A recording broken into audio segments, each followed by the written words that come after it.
Hello guys सबैजनालाई नमस्ते। अब हजुरहरू सबै सन्चै त हुनुहुन्छ होला, म पनि सन्चै छु र यो मेरो फर्स्ट मिनी ब्लग भनौँ अथवा ब्लग नै भनौँ न, ब्लग नै टाइपको हो। र आज चाहिँ सालो भाइ मसँग छ र हामी टक्क लाएर बस चढेका छौँ।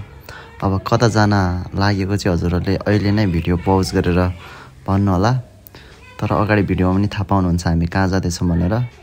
यदि हजुरहरूलाई भिडियो मन परेमा लाइक, कमेन्ट र सब्सक्राइब चाहिँ गर्न नबिर्सनु होला। त हामी पोखरातिर आइपुगिसकेका छौँ।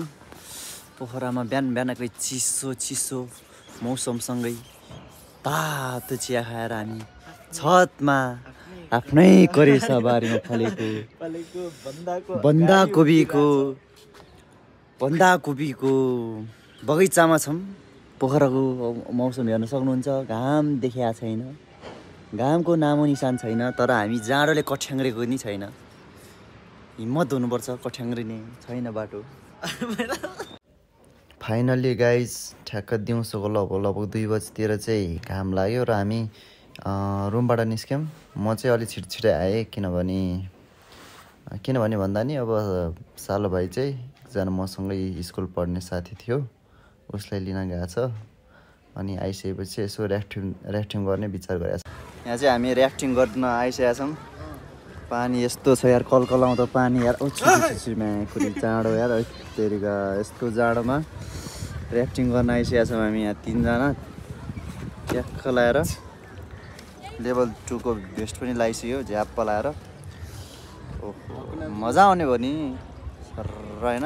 यता दाइले सर्र घुमाउँदैछ हामीलाई। मन्दिरको राउन्ड हान्न भ्याउँछ होला है दाइ?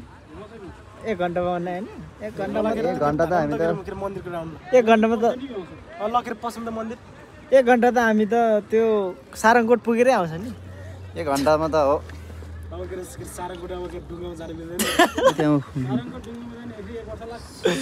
बोर्डबाट बाहिर झऱ्यौँ, बोर्ड हाम्रो त्यहाँ छ।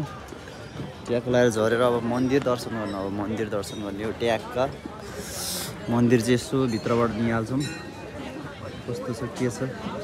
ट्याक्क लगाएर मन्दिर जाने चाहिँ यही हेर्न बाटो होइन,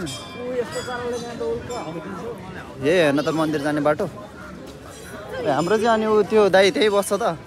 बदम खाऊँ न, बदम कहाँ छ बदम खाने हो एउटा हो। ओहो यतातिर त के हो यार, बबाल रहेछ यार यहाँभित्र। कहाँ छ त्यो लाएर होटेलतिर आइपुगिसकेका छौँ। होटेल चाहिँ खासै मान्छे परेन हेर, यस्तो छ, खासै मन परेन। पैसा ल्याएको छ राम्रै, के गर्नु अब आज 1 दिनको लागि हो काम चलुवा। यो चाहिँ हाम्रो दोस्रो दिन हो र यतिखेर चाहिँ हामी ठ्याक्क लाएर 1 साढे 1 बजीतिर हामी उठेका थियौँ। अनि उठेर यसो बाहिरतिर मन्दिर पनि दर्शन गर्ने र खाना नि यतै खाने विचार गरेर टक्क यता आछौँ। हामी चाहिँ विन्ध्यवासिनी छिरमके भनेर आएको, विन्ध्यवासिनी मन्दिरको दर्शन गर्न। अब खाना चाहिँ अब यहाँ खान्छौँ। ट्याक्क 2 जना छ, ट्याक्क होटल पुरै खाली छ, 2 जना खाना खाने अनि यसो घुम्ने। आज फर्किन्छौँ होला हामी चाहिँ यता विन्ध्यवासिनी मन्दिरको उकालो चढ्दैछौँ। अब यता चाहिँ के कस्तो हेर्नलाई चट्ट लाएर अलि हाइटमै छ छन त। पोखराको भ्यू पनि सायद देखिन्छ होला। तीव्र हुन्छ चाहिँ कृपया जुत्ता अनिवार्य रूपमा यहाँ ब्यागमा राख्नु होला। राख्नु ए यस्तो छ, सफा छ ठाउँ, सट्टा हाइटमा पनि छ। लाएर जुत्ता खोलेर आइसकेका छौँ हामी सिँढी चढेर। माथिको भ्यू देख्न सक्नुहुन्छ, यहाँ मन्दिर छ यस्तो चट्ट।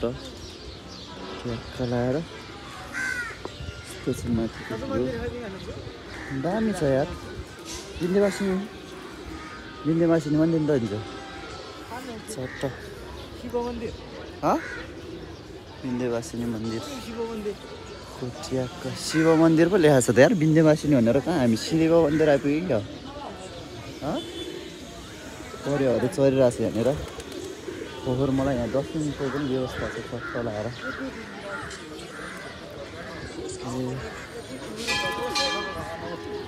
ल फोटो सोटो हान्दिउँ न त नि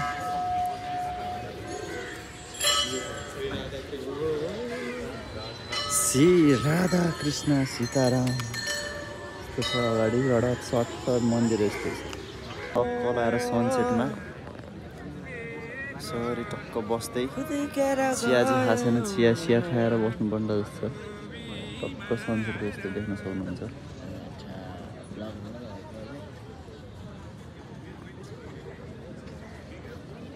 तर हजुर म त चाहिँ दामी छोड्छु क्या हजुर तल्लो चिया स्टिक चाहिँ तलमा क्या टक्क है स्टिक म सम्झे दामी छ च्याक्क लाएर यसरी अब झ्याप खुट्टा फुल्टा लाएर ढ्याक्क होइन ल पोखराको नाइट भ्यू चाहिँ यस्तो देख्न सक्नुहुन्छ नाइटमा चाहिँ यस्तो हुन्छ पुरै चट्ट राम्रो छ नाइट भ्यू नि राम्रो छ मान्छेहरू टन्नै छन् टक्क राम्रै हुन्छ नाइटमा पनि